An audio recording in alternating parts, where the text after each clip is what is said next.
Hey everyone and welcome back. My name is Escher and this week I played 100 games of the Legends of Runeterra using the Ezreal Draven Tri-Beam Improbulator deck. This deck has held a place in the meta for quite some time, but it's more popular now thanks to its adaptability and its many forms of removal. I chose to highlight this deck because of its popularity on the ladder and just how fun it is to play. It has shown up on my top 5 frequently played list for a few weeks now and I just couldn't ignore it anymore. This deck has been optimized by players who are much better than me, so I didn't find it needed any changes. There were some times I thought it might like to have Get Excited splashed in, but I wasn't sure what to cut, and discarding without replacing can drain resources quickly. This deck is adaptable because it can simultaneously be a combo deck, with Tri-Beam Improbulator and Ezreal benefiting from almost every other card, or a control deck with all of the different ways you can remove the opposing units. I approached every game by identifying the best removal for each opposing champion and keeping it in hand as long as I could. Often this resulted in being able to kill champions as soon as they came on the board. Culling Strike took out most champions, but if that wouldn't work, usually a combo of Ravenous Flock along with some damage or stun would do the trick. For some big champions like Garen and Trundle from game 30, Tri-Beam Improbulator worked best, and having a couple in hand from the start of the game powered them up enough to be ready. Since there are so many 3-cost units, even with proper removal, some aggro decks started up faster than I could lay down defenders. And some control decks just got too big to handle. The infamous Atrocity spell ended some games without me being able to do anything about it.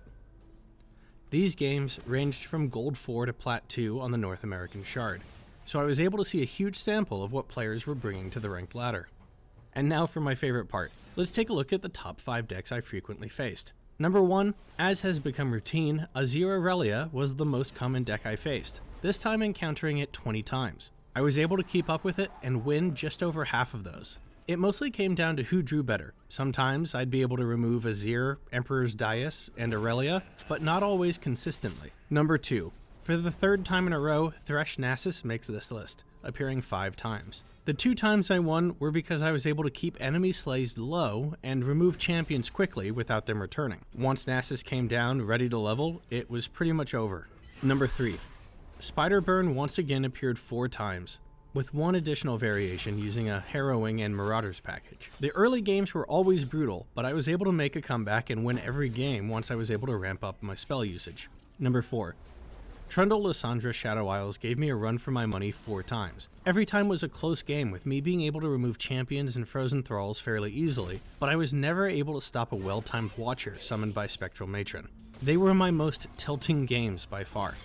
Number 5, a brand new deck I hadn't encountered yet, Azir Darius. It's a turbo burn deck that goes hard in the early game, hoping to win around turn 6. This runs all of your favorite cards from past burn decks, along with some modern classics from Shurima, like Sand Soldiers. The amount of damage in the early game is dangerous for our deck, but if you have enough removal to stay alive, you can pull through every once in a while.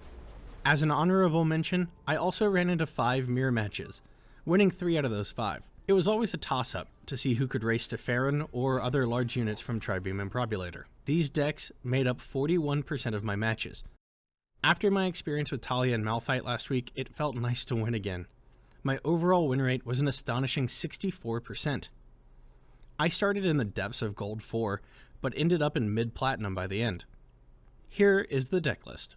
Since this is a fairly polished and optimized deck, you can find this exact list in many other places, but this and all of the deck codes I use for my 100 game series can be found on my Mobalytics profile. That link is in the description and on my channel.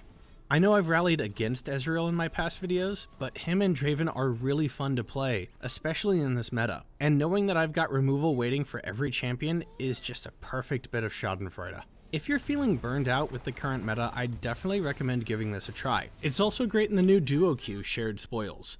If you haven't tried it yet, I highly recommend it. In the meantime, thanks again for watching this video. Leave a comment for any other decks you'd like to see, or feel free to contribute to the discussion of how this run went compared to your own experience. See you next time.